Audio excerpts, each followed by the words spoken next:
Social media पर जैन समाज के सबसे लोकप्रिय जैन न्यूज़ चैनल महाल ज्येष्ठ कृष्ण नवमी आ रहे हैं। बड़े कुछ खास दिन अभी कुछ दिनों बाद आपको बताएंगे बाद में, पर आज करते हैं सुबह 8 बजे आपके साथ सादर जय जिनेंद्र के साथ।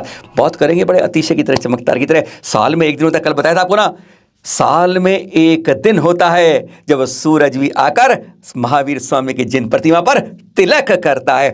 2:07 दिन है 22 मई रविवार जो इस बार हुआ। देखिए, आप देख रहे हैं दृश्य किस तरीके से इस रविवार को 2 बजकर, लोग बताते हैं आगे कि ऐसा हमेशा 22 मई के आसपास दोपहर को 2 बजे देखा जाता है।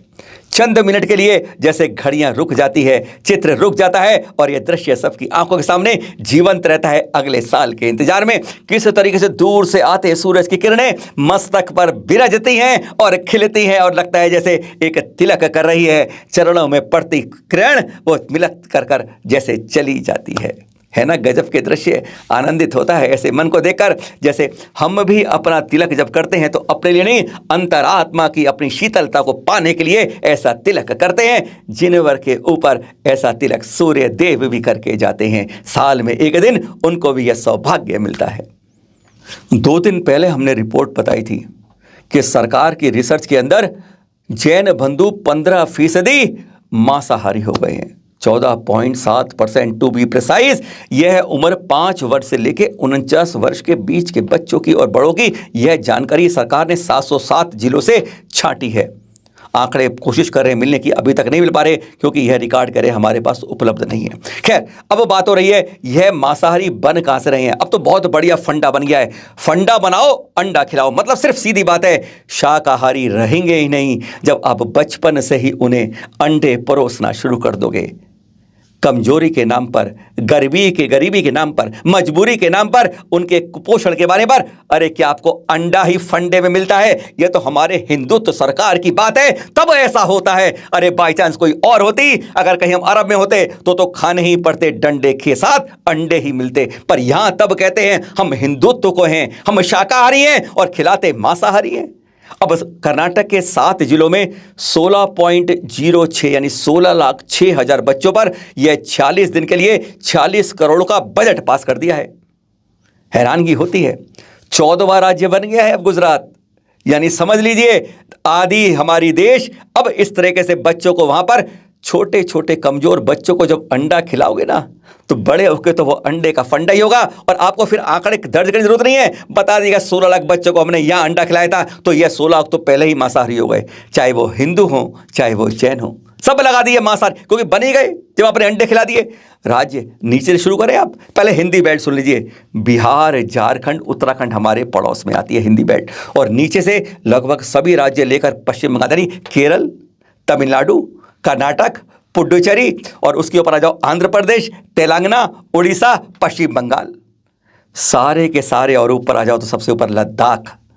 ऐसे राज्य हैं जहां पर अंडे मिड डे मील में छोटे छोटे, जो बातें नहीं वो नहीं जानते फर्क क्या है अंडे और बिस्कुट के अंदर, जो खिलाओगे वह खा लेंगे वो। और इस तरीके से परोसे जा रहे हैं और शर्म आती है। जैन मठ ने भी यहां पर विरोध किया और धार्मिक संगठनों ने विरोध किया, पर सरकार की में कोई जुड़ी नहीं। कुपोषण और कमजोरी और गरीबी के नाम पर अंडे, अरे सोयाबीन भी मिलता है प्रोटीन के लिए, बहुत ज़्यादा शक्तिशाली प्रोटीन होता है। केले भी खिलाते हो आप, दूध भी पिलाओ, अरे पनीर भी खिलाओ, अरे कुछ तो करो। जब ये खिलाओगे, अंकुरित चने खिलाओ। आचार्य विद्यासागर जी के पास जब मध्य प्रदेश में शिवराज जी गए थे ना, तो उन्होंने साफ कहा था कि आपके राज्य में ऐसी बात हो रही है, इस पर तुरंत लगाम, और तुरंत उन्होंने लगाम लगाई थी। पर कहते हैं मध्य प्रदेश रुक गया, पर बाकी जगह पर खूब जगह। अरे सारे देश को मांसाहारी बना रहे हो, अरे क्या कर रहे हो? कल बलियां भी दी जाएंगी और सब कुछ करा जाएगा। आज अंडा है, कल मांस भी यहां पर इन जगह पर दिलाया जाएगा। क्यों रोक पाओगे? जब एक बार मांसाहारी बन ही गए हो तो कहते हैं फिर अब देर किया, जागना होगा। विरोध करिए इसके बारे में कि शाकाहार देश, शाकाहार ही रहने दो।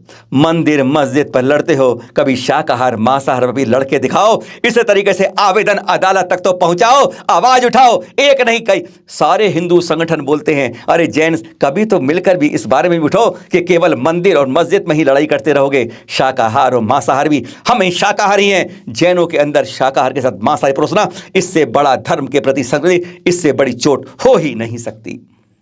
और अब बात करते हैं आपसे सबसे अनोखे रईसजादे परिवार के चोर की बात। फिल्मों भी ऐसा चोर, अभी तक आपने ऐसी फिल्म नहीं देखी होगी जिसमें ऐसा चोर मिला हो। पूरा परिवार रईस है जिसके जयपुर में ही 3 ईंट के भट्टे हैं। अब आप सोच लो कैसा परिवार होगा। अरे यह वह परिवार है ईंट के भट्टों वाला जो मंदिर के निर्माण में ईंटें दान देता है, और जहां निर्माण के बाद मंदिर तैयार होता है वहीं पर यह सुमित अग्रवाल चोर चोरी करता है। शर्म आती है देखकर ऐसे बात। सुमित अग्रवाल कैसा है? परिवार इसके आचरण को जानता है, इसलिए इसको पैसे देने बंद कर दिए। ग्रेजुएट है, दिमाग बहुत शातिर है। इस जब पैसे बंद कर दिए तो उसने कहा क्या बात है, कर दो बंद। इसने देखा कि एक की चेकबुक परिजन में ली, बस चेक देख लिया, वो चेक उठा लिया, उसके चेक पर अलग चेकबुक इशू करके उससे पैसे निकालने शुरू कर दिए। वहाँ रोका कम था, बैंक में पहुंच जाता।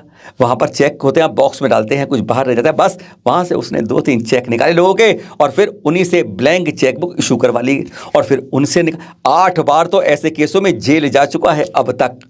20 से ज़्यादा चोरियां उसने अप्रैल मई में अब तक कर ली थी, जब तक वह पकड़ा गया। ऐसा शातिर है। शर्म आती है ऐसे लोग के ऊपर। और जब ये चोरी कर रहा था, आप देख रहे हैं कहीं छत्र चुराता, कहीं सोने की पट्टी उतारता, कहीं गंदों तक के ऊपर का सामान ले जाता, कहीं सिंहासन ले जाता, एक आध बार मूर्ति ले गया। अब कुछ उसमें से बरामदी भी हुई। अकेला ही करता था, किसी का साथ नहीं था। जब हमें रिपोर्ट दे रहे भाई शायद 2-3 जने होंगे कैमरे तरह, पहले गूगल मैप से उस मंदिर की रेकी करता कि वहाँ पर कब क्या होता है। पुजारी पर से मालूम था ये पुजारी कितने बजे आता है और कितने बजे जाता है, और फिर कितना गैप रहता है, उस समय की गतिविधि मंदिर में क्या रहती है। यह नोट करके जब मंदिर से पुजारी जाता, यह अपनी एंट्री करता, और बस मंदिर में पूजा के बहाने यह खड़ा हो जाता मंदिर में के सामने, नज़र चारों तरफ टिकाए रखता कि कौन से ऐसे रोज आते हैं और कौन से नए नए लगते हैं, क्या करते हैं, बस वहीं से हाथ की सफाई शुरू कर देता। इसने अधिकांश जैन मंदिरों में लूटपाट की, जयपुर और आसपास। यही नहीं, कुछ हिंदू मंदिरों में भी इसने हाथ साफ किए। अब पकड़ा गया है रईस से ज़्यादा चोर। है ना अनोखी कहानी। शर्म आती है ऐसे लोगों के ऊपर जो मंदिरों में चोरी करते हैं और किसी की पसीने की कमाई को इस तरह लूटपाट करते हैं। अब एक खास बात, सरकार लगी रही है शाकाहारियों को मांसाहारी बनाने के बाद, बचपन से ही कर दे रही है शुरुआत मिड डे मील के नाम पर अंडे के साथ। और एक यह देख रहे हैं आप चित्र, दिगंबर जैन नैतिक शिक्षा समिति की बात। 40 सालों से यह कहते हैं बीज डाले गए थे, अंकुरित होके बरगद की तरह बन के छोड़ दिए जाते हैं। इसकी शुरुआत 40 साल से लगभग पहले धनपाल जी, जो अब भी इसके अध्यक्ष हैं, साथ में स्वर्गीय श्री किशोर जैन जी, जिन्होंने अपनी रीढ़ के साथ 35-30 कार्यकर्ता मिलकर यह बीड़ा उठाया हुआ था। अब प्रवीण जैन शिविर संयोजक हैं, जिनकी देखरेख में यह शिविरों का सिलसिला उनके यानी पिता के बाद पुत्र ने अपने कंधों पर उसको संभाल लिया है। 2 साल कोरोना के बीच में ऑनलाइन रहा, लेकिन अब फिर मंदिर दिल्ली एनसीआर में यह शिविर देखे जा सकते हैं। बच्चों की नींव कहते हैं कच्ची मिट्टी को जब संभाल लेते हो ना, तब वह रंग बनकर, वह ही कुमार का घड़ा बनकर निखरती है। नहीं तो वही मिट्टी पत्थरों में, सड़कों पर रोड़े के रूप में यूं ही टकराते टकराते सरकती रहती है। संस्कारित करते हैं, देश महान बनता है। यही तो पहले 5 दिन का शिक्षकों के लिए प्रशिक्षण, अच्छे विद्वान जय कुमार जी, सोनू शास्त्री आदि आकर शिक्षकों को दोबारा बताते हैं कि बच्चों को क्या पढ़ा। 10 के लगभग छात्र जो टीचर हैं वह आते हैं सांगानेर से। जय कुमार जी ने भी इस पर दिया, और फिर 22 तारीख से 26 जून तक यह शिविरों का सिलसिला शुरू हुआ है। इस बार 65 के लगभग शिविर लग रहे हैं विभिन्न मंदिरों में दिल्ली एनसीआर में।